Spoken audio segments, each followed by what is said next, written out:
Hello everyone, আসসালামু আলাইকুম। সবাইকে স্বাগতম জানিয়ে শুরু করছি আমার আজকের রেসিপি সেমাই পিঠা। খুবই অল্প উপকরণ দিয়ে আপনারা এই মজাদার পিঠাটি তৈরি করতে পারবেন। আপনাদের যদি আমার এই মজাদার পিঠা রেসিপিটি ভালো লেগে থাকে অবশ্যই আমার চ্যানেলটা সাবস্ক্রাইব করে দিবেন। প্রথমে আমি নিয়ে নিচ্ছি 1 প্যাকেট বনফুল লাচ্চা সেমাই। আপনারা চাইলে এখানে যে কোনো ব্র্যান্ডের লাচ্চা সেমাই ব্যবহার করতে পারেন। দিয়ে দিচ্ছি আমি 1/2 কাপ পরিমাণ চিনি। আপনারা যদি বেশি মিষ্টি খেতে চান চিনির পরিমাণটা আরেকটু বাড়িয়ে নিতে পারেন। দিয়ে দিচ্ছি 1/2 কাপ পরিমাণ গুঁড়া দুধ। গুঁড়া দুধটা অবশ্যই ব্যবহার করতে হবে, এতে করে পিঠার স্বাদটা দ্বিগুণ হয়ে যাবে। ভালো মতো চামচ দিয়ে নেড়েচেড়ে মিশিয়ে নিলাম। এখন এতে আমি একটি ডিম দিয়ে দিচ্ছি।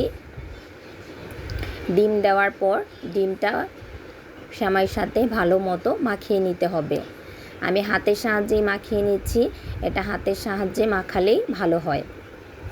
তো একটি ডিম দিয়ে মেখে নিলাম, আর একটি ডিম আমি এখানে নিয়ে নিয়েছি। আর এই ডিমটা অল্প অল্প করে দিব, আর অল্প অল্প করে ডিম দেওয়ার পর মাখিয়ে নিতে হবে, একসাথে পুরোটা ডিম দিব না। তো পিঠা তৈরি করার জন্য খুব সুন্দরভাবে একটা ডো তৈরি করে নিতে হবে। আমার এখানে 2টা ডিম পুরোপুরি লাগেনি, অল্প একটু কম লেগেছে, আপনাদের কম বা বেশি লাগতে পারে। তো আমি পিঠার শেপটা গোল করব, তাই ছোট একটি বাটি নিয়ে নিলাম। ডোটা বাটির মধ্যে দিয়ে চেপে চেপে নিচ্ছি, আর বাটিতে আমি অফ ক্যামেরায় তেল ব্রাশ করে নিয়েছি। ভালো মতো চেপে চেপে নিতে হবে, না হলে পিঠার শেপটা সুন্দর আসবে না।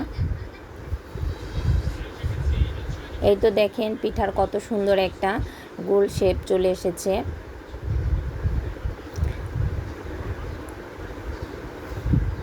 আমি আরও একটি তৈরি করে দেখাচ্ছি, আপনারা চাইলে যে কোনো শেপে তৈরি করতে পারেন। আমি গোলাকার শেপটাই নিয়েছি।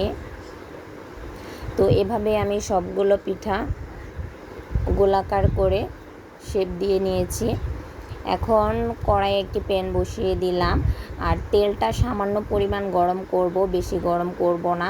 বেশি গরম করলে পিঠাটা তাড়াতাড়ি ব্রাউন কালার হয়ে যাবে, ভিতরে ক্রিস্পি হবে না। এই পর্যায়ে চুলার আঁচটা মিডিয়াম লো আঁচে রাখতে হবে।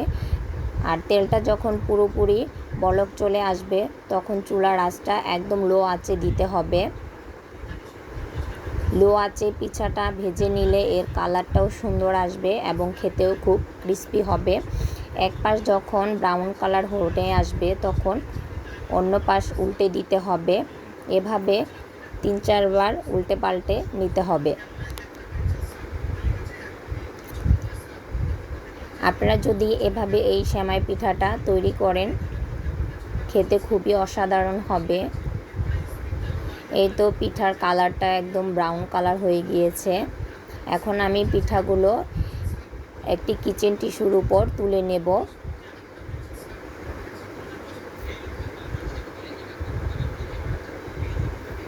সবগুলো পিঠাই আমি এভাবে ভেজে নিব। এইভাবে সেমাই পিঠা বানাইলে খেতে খুবই মজাদার হয়। তো আমি পিঠাগুলো কিচেন টিস্যুতে তুলে নিচ্ছি। আপনাদের যদি আমার এই রেসিপিটি ভালো লেগে থাকে অবশ্যই আমার চ্যানেলটা সাবস্ক্রাইব করে দিবেন এবং একটি লাইক দিয়ে পাশে থাকবেন। আরও নতুন নতুন ভিডিও পাওয়ার জন্য আমাকে উৎসাহিত করবেন। সবাই ভালো থাকবেন, সুস্থ থাকবেন। আল্লাহ হাফেজ।